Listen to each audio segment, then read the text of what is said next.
Why Christians Don't Need to Go to Church. A comic produced by Richard Jacobson, unchurching.com. Printed in Australia by Bruce Kurtzer, simplechurch.com.au. What if we're doing church all wrong? Did you know, right now, millions of Christians are choosing not to go to church anymore? Especially younger generations like millennials. But surprising, a lot of them are still holding on to their faith. They still love Jesus and they still want Christian community. They just don't want to go to church anymore. But why not? Isn't church a place where you learn about Jesus, meet Jesus and worship Jesus? Why would anyone who wants to follow Jesus not want to go to church? Well, the answer depends on what exactly you think church is. If you go by church signs, then you might assume a church is just a building. However, if you go by tax exempt forms and bank loans, then you know the church is legally considered an organisation. But if you look at the main thing church goers do, which is come together every Sunday to sing songs and listen to sermons, then it's pretty clear church is actually a weekly event.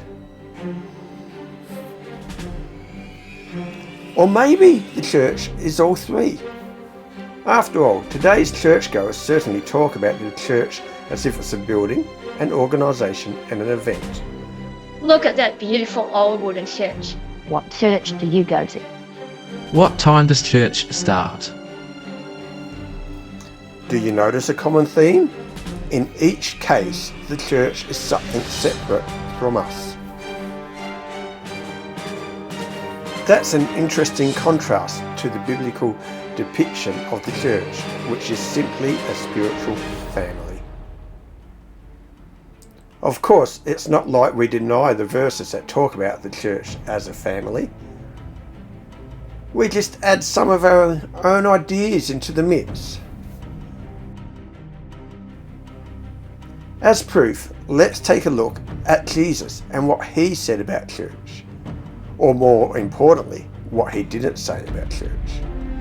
And upon this rock I shall build my church. So, see you next Sunday. Most notably how, in all four Gospels, Jesus never told a single person to go to church. And keep in mind, Jesus is the founder of the church. This whole church thing was his idea. Yet not only did he not go around telling people to go to church, he barely talked about the church at all. In fact, in all four Gospels, Jesus only mentioned the church twice. Why is that? Well, whatever the reason, it can't be that church wasn't important. The church was extremely important to Jesus. In fact, the Bible tells us plainly that he actually died for the church. Not just for you or me, but for the church. So why did he barely talk about the church? And why didn't he tell anyone about the importance of going to church? Maybe he never told anyone to go to church because the phrase "go to church" would have sounded like complete nonsense to Jesus. I mean, the concept of going to church only makes sense as long as we believe the church is something separate from us. What time does church start? What church do you go to? Look at that beautiful old wooden church. But if the church is truly a spiritual family, then the idea of going to church starts to break down pretty quickly. After all, you never say things like, What time does family start? What family do you go to? Look at that beautiful old wooden family. but wait a minute, wasn't the church formed after Christ's crucifixion and resurrection? Maybe Jesus never told anyone to go to church simply because there was no church yet. But if that's the reason, then why did Jesus bother to teach us about how to handle conflicts in the church? If he didn't expect pre-church people to understand a simple instruction like go to church. If your brother sins against you, go and tell him his fault. And if he refuses to hear them, tell it to the church. Then why would he expect them to understand this teaching? Not to mention, this theory doesn't explain the matter of the Great Commission. Just think about it. When Jesus sent his disciples into the world, did he tell them to go start churches? No, he simply told them to make more disciples. And to teach those new disciples how to follow Jesus. I mean, if churches are things that have to be started and run, why didn't Jesus give his disciples instructions for how to start a church or run a church? It's almost as if he believed church community would happen organically, as a natural byproduct of simply teaching folks how to follow him. If so, that means discipleship is the root and the church community is the fruit. But that's the exact opposite of the way we approach church today. Today we start by building churches, with the intention of eventually creating disciples, thereby making our current form of church the root and the discipleship the eventual fruit, hopefully. But does this form of church facilitate genuine discipleship? Or does it inadvertently blur the line between actual discipleship and organisational membership? For instance, do we now measure obedience by mere attendance? And if so, how do we reconcile that with the New Testament?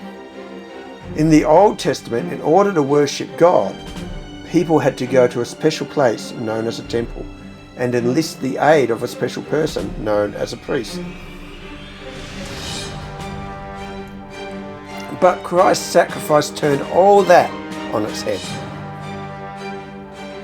God's people are his new temple, and every believer is now a priest. 1 Corinthians 6:19, 1 Peter 2:9. But wait a minute. If we don't need to go to a special building anymore, and there aren't separate priests anymore, then are we saying Christians don't really need to get together anymore? Certainly not. In fact, it's just the opposite. Rediscovering our identity as the church and reclaiming our calling as the priesthood of all believers shouldn't cause us to experience less church community, but more.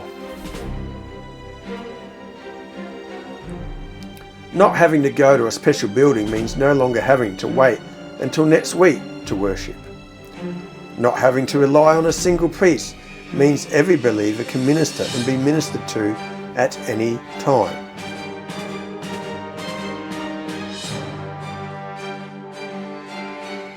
In fact, that's exactly what Paul spoke of when he wrote, Whenever believers get together, each one should have a hymn or a word of instruction.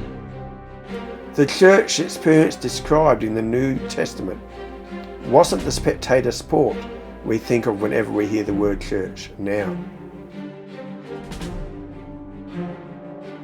That's why the New Testament has over 50 one another's. Instruct one another, encourage one another, love one another, and 47 more plus.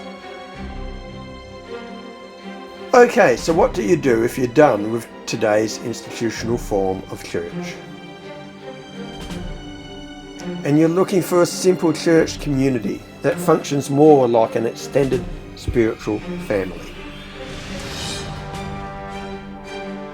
Well, if you're still part of an institutional church, you might consider sticking it out for a while and praying for God to send others your way who share your same passion for a more biblical kind of church experience.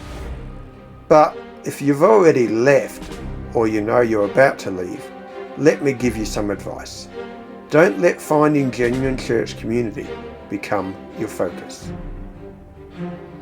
Just as the Great Commission was all about focusing on Christ and letting church community grow naturally out of that focus, we must do the same. After all, Jesus has already promised us, Seek first the kingdom of God and his righteousness, and all of these things will be given to you as well. God already knows your desire for genuine Christian community. In fact, he's the one who put that desire in you. He actually created you for community. So how could all these things he's promised you not include Christian community? However, the Lord is the one who must build that community, just like he's done from the very beginning of the church. Which means you may need to be willing to start small instead of waiting for some fully formed Christian community to come and find you. Simply ask God for a friend. After all, the only thing that's required to start living out the one another's is one other. That's not to say the Lord won't add more believers over time, but we shouldn't despise the day of small beginnings. For wherever 2 or 3 gather in my name, there am I with them. And if we're experiencing true community with at least one other believer and with Christ himself, then how are we not experiencing church? And that's really the whole point of this book, because millions of believers are already leaving the institutional church. So it's really just a matter of how you intend to respond. Will you treat these brothers and sisters as if they're disobeying God, simply because they don't go to church anymore? Or instead of assuming all these believers are falling away from the church, is it possible a portion of the church is simply leaving the building?